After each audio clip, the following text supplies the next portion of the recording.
Hello, I'm Anne Kruger. Welcome to the program. After a string of frustrating seasons, Australian grain growers at last look to have at least the weather in their favour. And while the job's not finished till the crop's harvested, some are quietly confident that timely spring rains could even produce a bin buster.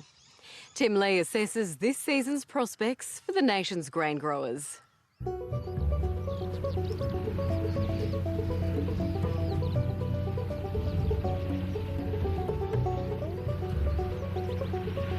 The water pools between the furrows. A few short years ago, such winter waterlogging would have drowned this wheat crop. In such a wet year, few would have dared even sow a crop. But these plants are thriving, testament to recent scientific advances in Australia's grains industry. It was really just grazing country, and the risk was just too high to crop it if you weren't putting it into beds. And even here was almost too swampy, this paddock. Yeah, this particular area here was like basically a swamp, sort of. This is raised bed cropping. It means the soil is tilled into higher tracks into which the crops are planted. The wheel tracks of machinery act as drains, and the soil, now free from waterlogging, is transformed. See, previously, before you'd put the shovel into the ground like this, and you'd hardly be able to push it into the ground, whereas now it's as soft as butter, and as you can see, all the worm castings on the surface, and the soil just falls off the roots. You can see there's just a beautiful root system there, and that in the spring will access that subsoil moisture. Raised bed cropping has been so successful here that David Langley has gone a step further. He now crops on 3-metre wide beds. We came from a 2-metre wide raised bed, originally having to go into that because we suffered a lot of waterlogging in these heavy clay soils. And then once we developed the 2-metre bed, which worked exceptionally well for drainage and that for the crops, reducing waterlogging, then the next step we felt was going to a 3-metre bed because we had less soil or less land area taken up by the furrows where the wheels go. That has meant a 7% larger growing area for David Langley's rotational plantings of barley, canola and wheat. When they're such expensive crops to grow, you know that risk element's been taken out of it. Reducing the risk in the often perilous pastime of cropping is foremost in the mind of Lockie Wilson. His land north of Winchelsea borders David Langley's. There's great opportunities with the grain and graze to really bolster our stocking rates by grazing crops at this time of year and being able to run much higher stocking rates.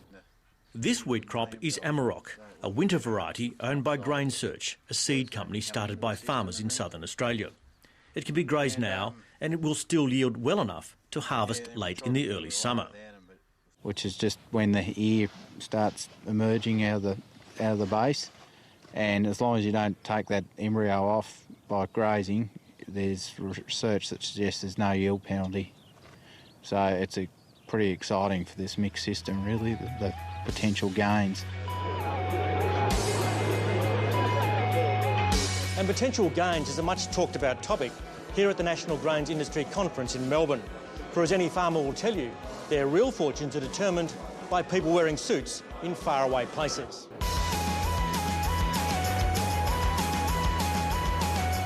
Your wheat could go anywhere in the world.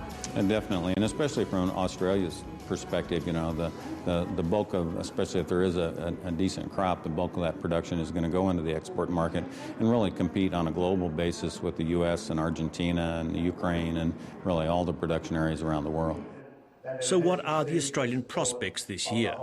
Russia and Kazakhstan has lost a large portion of their wheat and grain crops. This means that the world will rely more on Australia for this year's crop. But in a bigger perspective, the world is consuming about 37 million metric tons more grain each year, and that the Australians figure prominently in helping supply the world.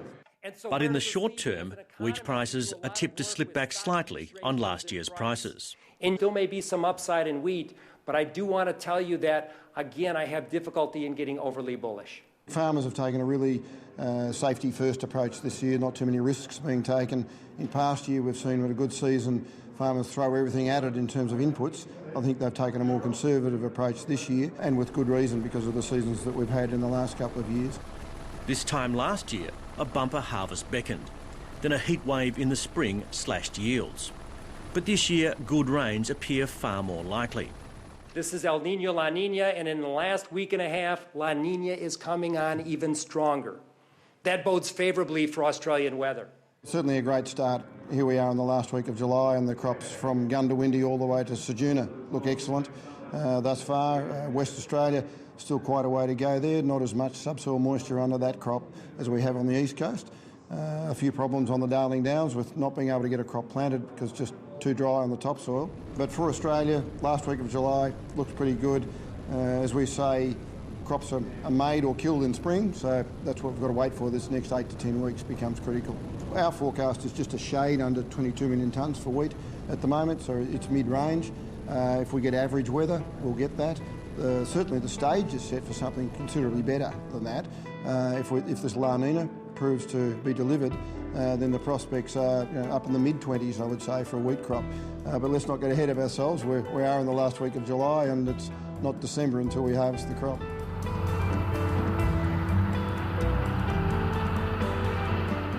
It's probably one out of the box at this stage. We've gone from having a heat wave last October to nearly non-stop rain through summer, which is very unusual south of the Divide.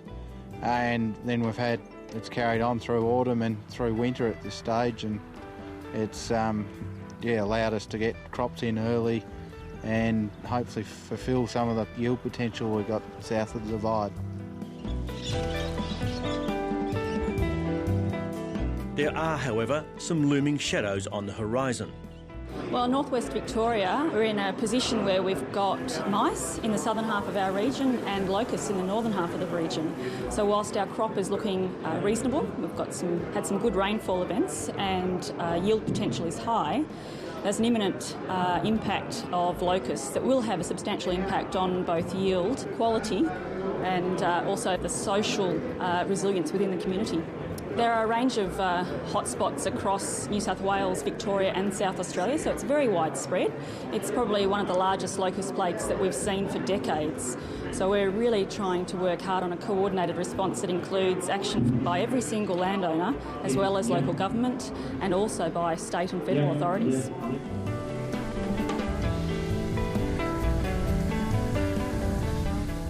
Two years ago, government control of Australia's wheat industry ended in a process known as deregulation. Since then, a flood of grains exporting and marketing companies have set up shop here. The important thing is to really understand the alternatives, educate yourself as effectively as you can to understand the futures market and really the correlations between cash and futures and option strategies and OTC strategies so that you really do understand the alternatives, and when there is an opportunity to price something, you look for the best alternative to establish that position or that price. The marketing choices for growers have never been greater. Just as crucial are the recent agronomic and scientific advances. Unfortunately, we've had a lot of experience in northwest Victoria in dealing with drier climates over the last decade. So we're getting lower rainfall, higher temperatures, an increased incident of frost, all things that we're battling with in order to maintain yield and farm viability. So there's a lot of strategies, mostly tactical strategies that people have been implementing. Many farms have increased in size. A number of farms, or the majority of farms actually, have moved to a no-till farming system. They have adopted precision agriculture technologies in order to increase the efficiency of their system. Like on here, we've sown the barley straight between the canola stubble, and next year the wheat will be intersown between the barley stubble, whereas before we would have burnt all of the country to burn the stubble off, and now we're just keeping it as fantastic humus for the following crops. With predictions of more erratic rainfall patterns in the traditional drier cropping districts, plant breeders are developing more drought-tolerant varieties. One US economist believes Australian farmers should aim to meet Asia's rapidly growing appetite for cooking oils. Well, what's so interesting about this equation is that as the world needs more oilseed crops, at the same time, one of the primary producers of those oilseed crops, Latin America, Argentina and Brazil, are dramatically expanding their use of biodiesel. They both imposed biodiesel standards and mandates in the last year. They're consuming more of their soybean oil domestically, and so that opens up opportunities for Australian canola oil and some other oilseed crops going forward. New crop varieties are also being developed for the high rainfall zones, where yields are often double that of the drier districts. As more land goes under the plough, some even believe high rainfall cropping could in time double national grains production. It'd be just good to have some favourable seasons and see that get some good results and see that we actually are on track.